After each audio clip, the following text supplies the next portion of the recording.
যে তারা হচ্ছে তাদের নিজস্ব স্বার্থের জন্য বিশেষ উদ্দেশ্য হাসিলের জন্য এখানে আসছে। দুই পক্ষের মধ্যে যেন সংঘর্ষ না হয়, মুখোমুখি সংঘর্ষ না হয়, সেইটা ঠেকানো।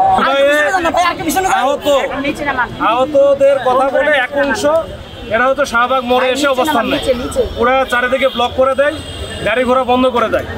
এরপর থেকে কালকে থেকে আমরা বেশ কয়েকবার চেষ্টা করেছি, তাদেরকে বোঝানোর চেষ্টা করেছি, কিন্তু দিন গেছে, পুরোটা দিন তো ঢাকা শহর কলাপস হয়ে গেছিল। রাতেও চেষ্টা করছি, রাতে আমরা লিঙ্ক রোডটা খুলতে পারছিলাম, কিন্তু মাঝখানে তারা অবস্থা নিয়েছে। আজকেও কিন্তু সেম অবস্থা ছিল। দুপুরের পর থেকে এই বিভিন্ন হসপিটালে যারা প্রকৃত আহত যোদ্ধা ছিল, জুলাই যোদ্ধা, তারা কিন্তু এটা নিয়ে তাদের এই যে বিভিন্ন রকমের সামাজিক যোগাযোগ মাধ্যমে তাদেরকে হেয় করে বিভিন্ন রকমের পোস্ট দেওয়া হচ্ছিল, বা এদের কারণে তাদের সম্মান নষ্ট হচ্ছে, এরকম বলে তারা এখানে মোড়ে চলে আসে।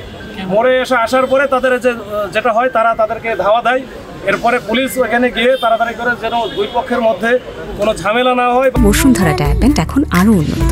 এই হট এয়ার থ্রো টপশিট দ্রুত শোষণ করে সোনামণিকে দেয় কোমল অনুভূতি। এখানে যারা আসছে তারা একেবারে, এখানে একজন আসছে আমার সামনেই, তো ওনার হচ্ছে বেশ কয়েকজন আছে, ওনারা হচ্ছে প্রকৃত, ওনারা বলতেছে যে ওনারা হচ্ছে এটার জন্য প্রকৃত যোদ্ধা, বা তাদের অনেকে, কারো হাত নাই, কারো পা নাই, কারো হচ্ছে বড় ধরনের ক্ষতি হয়েছে, তারা কিন্তু এই আন্দোলনের সাথে নাই। এবং এইটার বিষয়ে তারা জানে যে 5 তারিখে যেহেতু জুলাই ঘোষণাপত্র বা জুলাই সনদ দেবে, তো আর মাত্র 3 দিন বা 4 দিন, এই 4 দিনের জন্য তারা তো নামবে না। তারা বলতেছে আমরা 5 তারিখে দেখে তারপরে নামবো, কিন্তু মানুষের দুর্ভোগ কেন আমরা করবো? কিন্তু এখানে যারা আসছে তারা হয়তো তাদের বক্তব্য অনুযায়ী যে তারা হচ্ছে তাদের নিজস্ব স্বার্থের জন্য বিশেষ উদ্দেশ্য হাসিলের জন্য এখানে আসছে।